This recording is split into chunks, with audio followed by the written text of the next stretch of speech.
Hey guys, welcome back to my channel. My name is Ashley if you're new here, and I am finally back.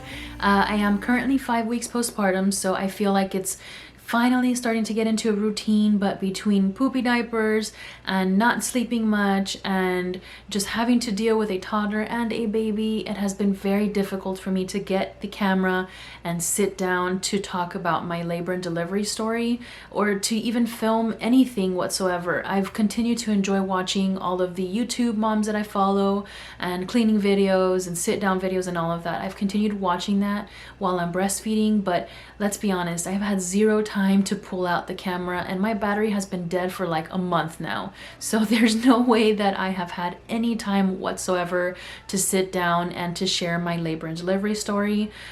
So I don't know how some YouTube moms that I follow, they'll film like the same day or the day after delivering, or like a day in the life with a newborn. I'm just like, my goodness, I didn't even know where my battery was for my camera. So I could not do that. So now that I feel like I've had 5 weeks now to kind of get into a little routine, I've had help with my husband. He's been helping me, but now I feel like I can finally just sit down. I may have to take a few breaks to go get the newborn, but I've got my coffee and I am ready to share my positive labor and delivery stories. So let's get into it. This was actually my second unmedicated birth, and I am so proud to say that. I will say that I did prepare a lot this time around, and I did as well for my first, but for this one specifically, I really wanted to have another unmedicated birth. I had a very great experience the first time around, and I just wanted to make sure that I could do it again. I knew that I could do it, but I know that we cannot plan our births, and I get that, but I just really wanted to try to go through with it again, and I knew that a lot of that was going to have to do with my mindset. So if you are interested in having an unmedicated birth, I will tell you that out of all the advice that you can get, to follow through with having an unmedicated birth, I would really suggest to focus on your mindset. To me, that was the key to getting through it all, was your mind, because the mind really is strong and really can make or break you when it comes to getting through anything pretty much. So mindset, and I would say the next thing would be your breathing, to work on breath work. So just a couple tips there, and then now let's get into the story. So I'm going to go back to my 39-week appointment.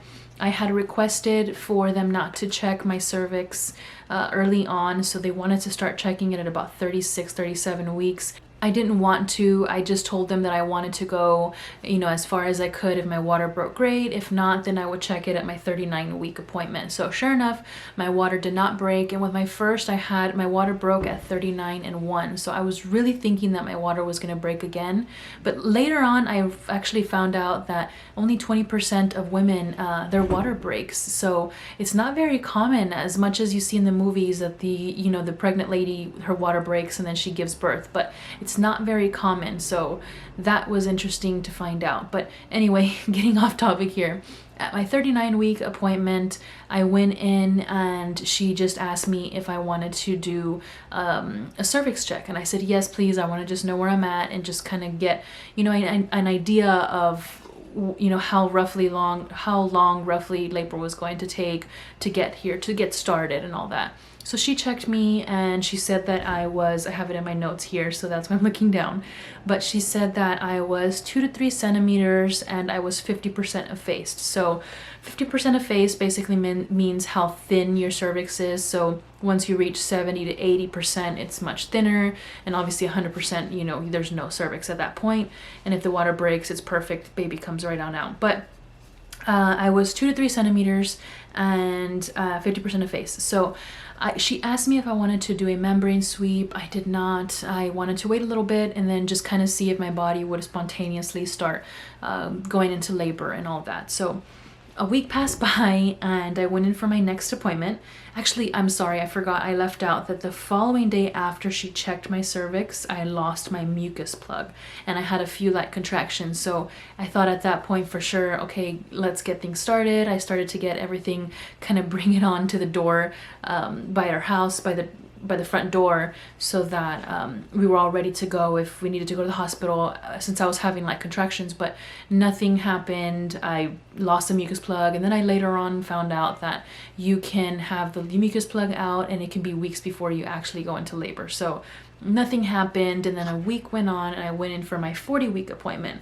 And at my 40-week appointment, I was still 3 centimeters and 50% of face. So I was a little frustrated because with my first, I was already 4 centimeters at like my 38-week appointment or something.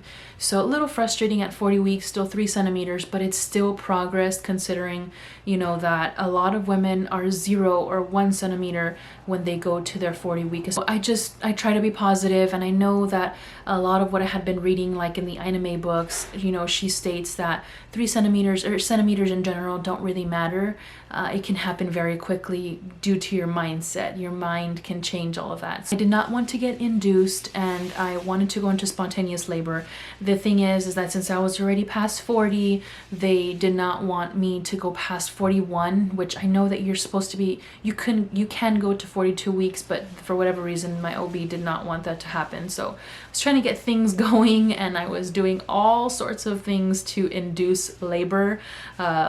Everything from pineapple to sex to nipple stimulation to everything, and nothing was working at that time. 1 whole week passed again, and remember, I've already lost my mucus plug and I am anxious because nothing is happening, and I'm like, okay, something should be happening already, but it was not. So 41 weeks comes around. Actually, no, it was 40 weeks and 6 days, because it was right before 41. And I went in for my 41 appointment, which was going to be the following day. And I go into the appointment, and she asks me if I had had any sort of contractions or anything, and I told her no, I really haven't had contractions. I've had like Braxton Hicks, but nothing intense, nothing progressing, or nothing that made me kind of stop to breathe through them. So she just said, okay, we'll go ahead and check you. And I told her, I said, look, if I'm still at a 3 to 4, I'd really like to get a membrane sweep. So she said, okay, we first got to check where the baby's head is at, if the baby's low enough, and then we'll kind of go from there. So I did forget to mention that at my 40-week appointment, I did have an ultrasound, and everything was good. Everything was great. Baby was head down, and I had enough water, and I had enough amniotic fluid still, so everything was just fine. So that's why they let me continue on another week until I was 41 weeks, and then they were going to induce me at that point. So 40 weeks and 6 days, she checks me, and I am at a 6. And she just looked up at me and she's like, you are walking and you're at a 6 and you don't feel that? And I said, no, I don't. She goes, okay, your water is intact still. She goes, but I feel the baby still very, very high. And this is the nurse practitioner. I forgot to mention that as well. This was not the OB, and I actually saw my OB twice my whole pregnancy, which is very upsetting. But this OB was just always busy. She was always out in deliveries. I was seeing the nurse practitioner more than her my whole pregnancy pretty much. So she checks me 6 centimeters, and then she tells me that the baby's head was still very high, which I did not understand because I felt as if the baby was like right there. And she just said the baby was very high. She was worried. She said, I think I want to send you to the hospital right now to get induced. And I'm like, wait, hold on. I just told her, I said, why would I go to get induced if my body's already at a 6? Let me just kind of wait a few days and then I can go in. Baby's fine. I'm fine. There's nothing that was at risk at that point.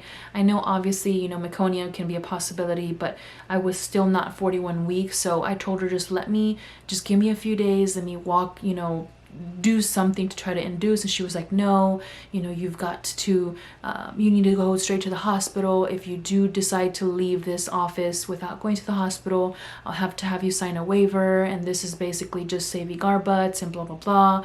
So she called the OB and she just told the OB, look, she doesn't want to go to the hospital, so I'm letting her know she needs to sign a waiver, and then, you know, if she does not go to the hospital, then we're basically covering our butts. So I was very, very upset, and I told her, look, let me just go home then and get my things together and just walk around for a little bit, and then I'll head in. So that's what I did. I came home. I basically called my mom and I said, hey, I need you to come watch my daughter. I think this is it. I'm gonna have to go into the hospital, because if I don't go into spontaneous labor within the next hour or two, I'm gonna have to be induced. So she came rushing to the house, and my husband and I got our bags packed. We put them in the truck and we started to head out, and I just started to pray, you know, that I would go into spontaneous labor. And although I technically was already in labor because I was 6 centimeters, I was not in active like contractions, and I wasn't feeling anything whatsoever. So I just started to pray that this baby would drop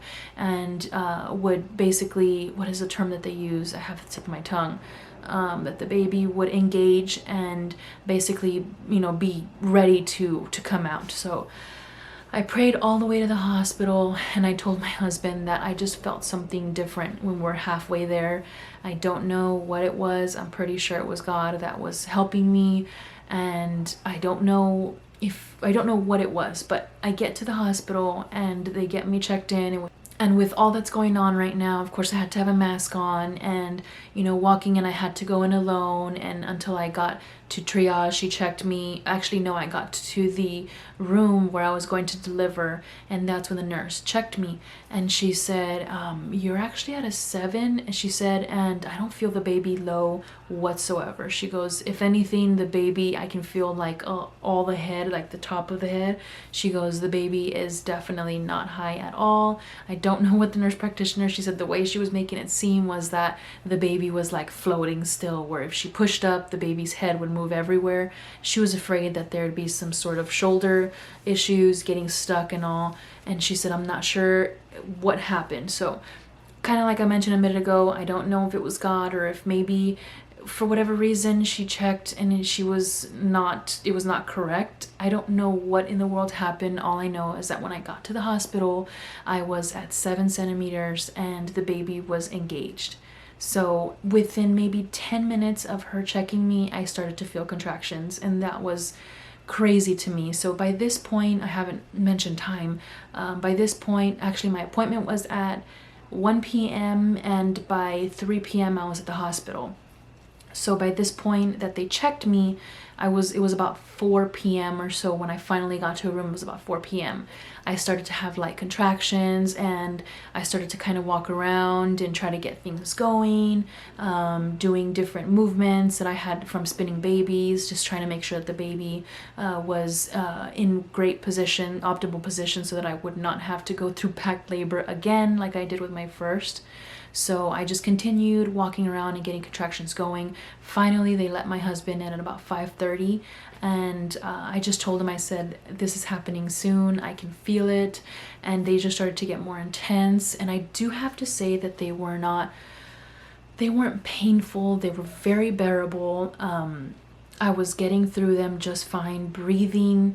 I had all this planned to, you know, to where I was going to put out my diffuser. I was going to put out all these sorts of all my affirmations, and I did not do any of that. The only thing that I managed to do was to take out my little speaker and to play worship music. And it wasn't because I didn't want to, I just felt like I was in a good place. Like I didn't need all those extra things. My mind was so focused that I just wanted to praise God for all that He had done up until that point. So I just played my worship music. I started to breathe through each contraction. What was helping me a lot was when I was going through a contraction, I would kind of like lean over a chair that they had there, and I'd kind of sway left to right.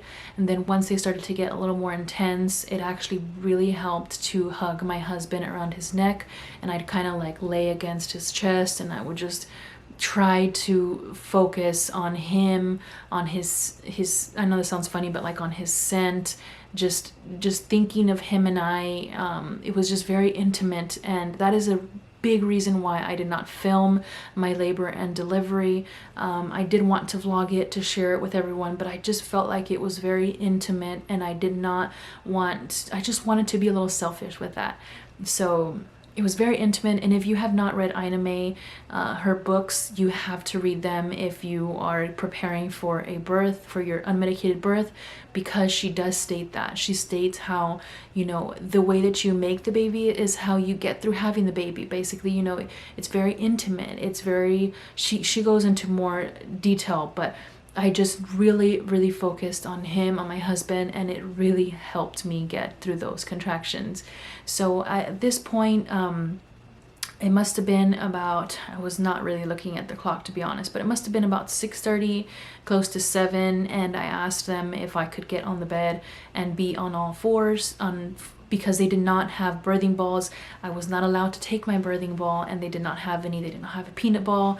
I was basically left to birth either however I wanted, but without anything like that. So I asked if I could get on all fours on the bed, and sure enough, they let me, and I started to contract there. And then my knees were starting to hurt, and I was starting to get cramps on my legs. So I asked them to pick up the back where the bed, where you kind of lean back. I asked them to pick it up, and I was kind of like leaning over that with my like my chest to the back part.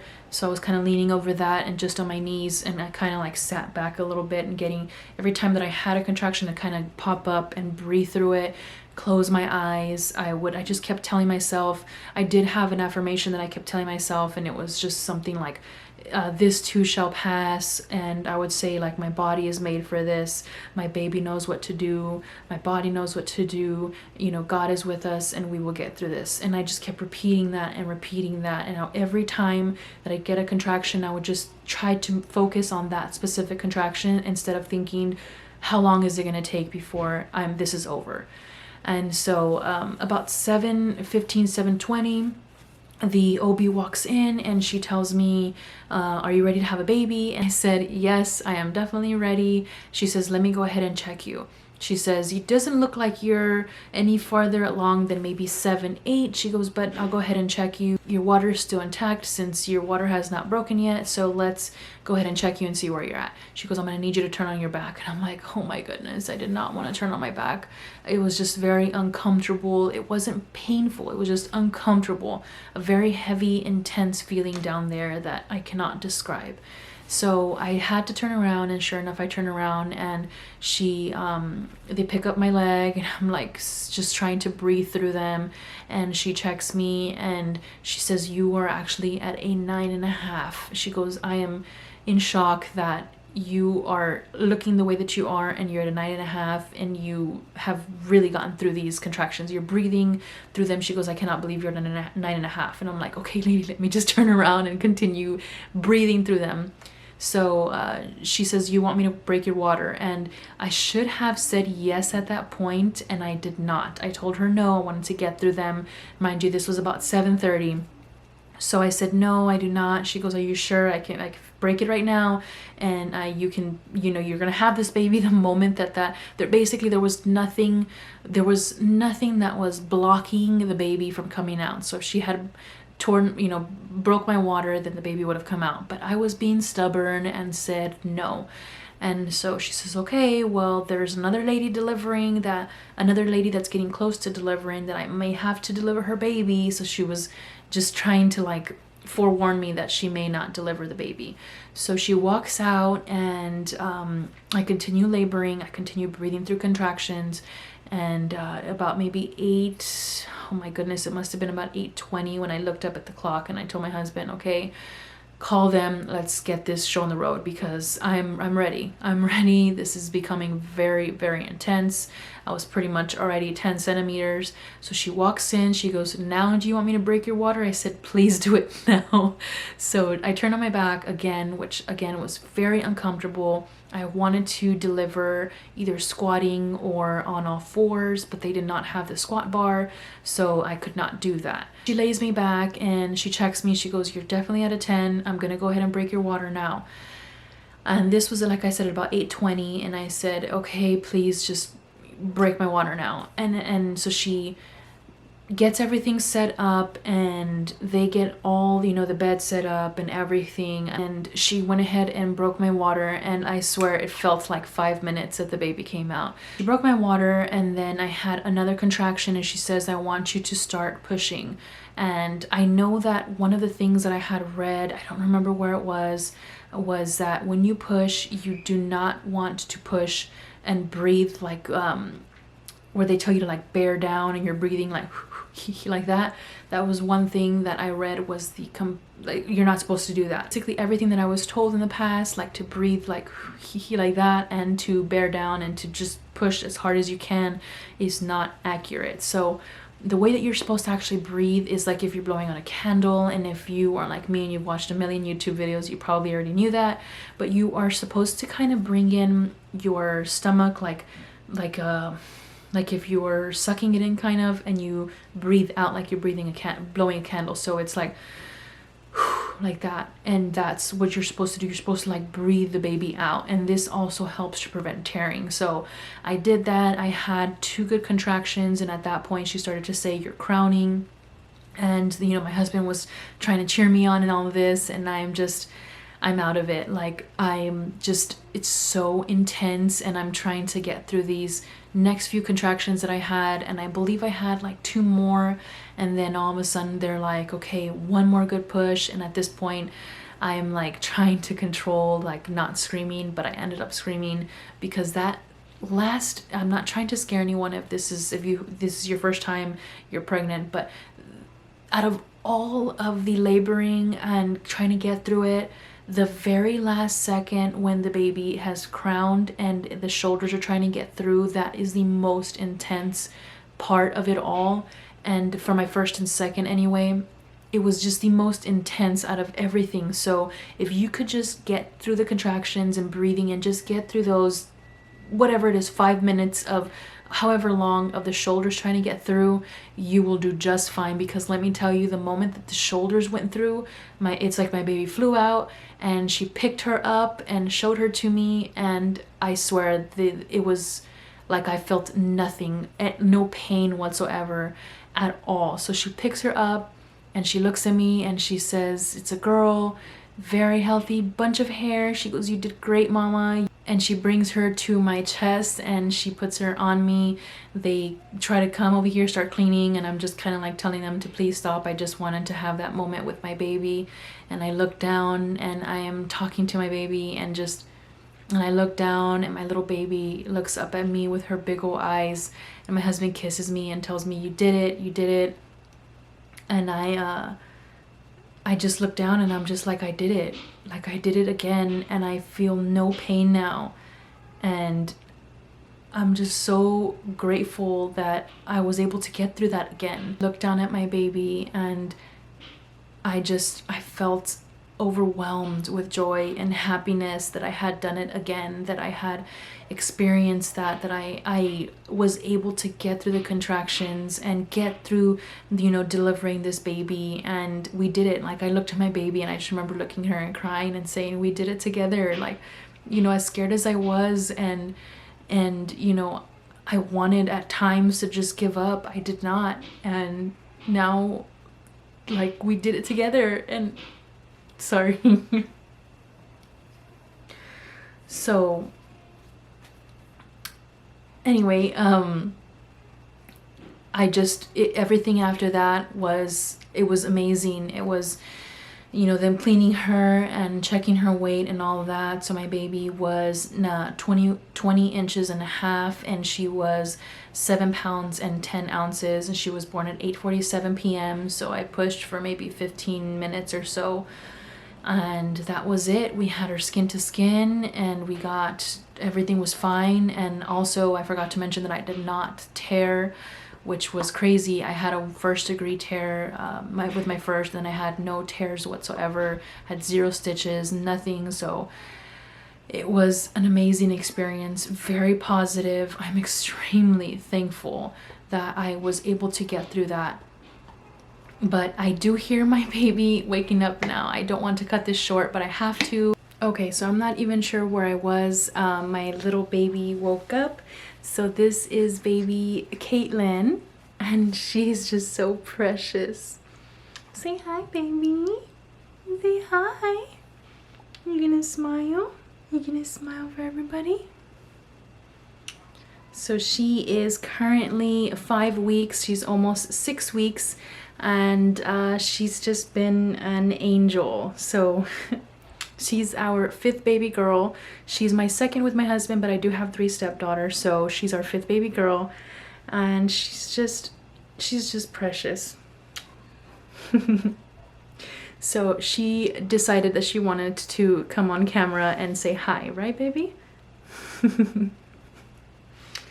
But anyway, I really hope that you enjoyed my story. It was extremely positive. It was a very positive experience. Like I said earlier, the best thing that you can do is to work on your mindset, and you can get through it. No matter how many people tell you that you cannot do it, your body was made for this. Like I said, this is my 2nd, and I did not ever think that I could even have 1 unmedicated birth. I know that things cannot always go as planned, or will not always go as planned, but when you have a positive mindset, when you just try not to think anything negative, you'd be surprised what your body can do. Because I did not think that I could do this the first time or the 2nd time. You know, not that I didn't think so, that's not the right word. I did not know that my body was that capable of doing that, and I just got through it. If I can, you definitely can. So thank you again so much for watching. I hope that if you are preparing for your unmedicated birth, that everything goes as planned. Oh, bless you. Oh, bless you. You hit Mama's mouth. You hit Mama's mouth. I hope that you have a great experience. Oh. Baby, what is it? But I'm sorry, I'm just enamored by this little baby. So thanks so much again for watching. Now that we're getting more into a routine, I am going to be putting out more content, and I will see you in my next video. Bye. With you and I, the future is bright.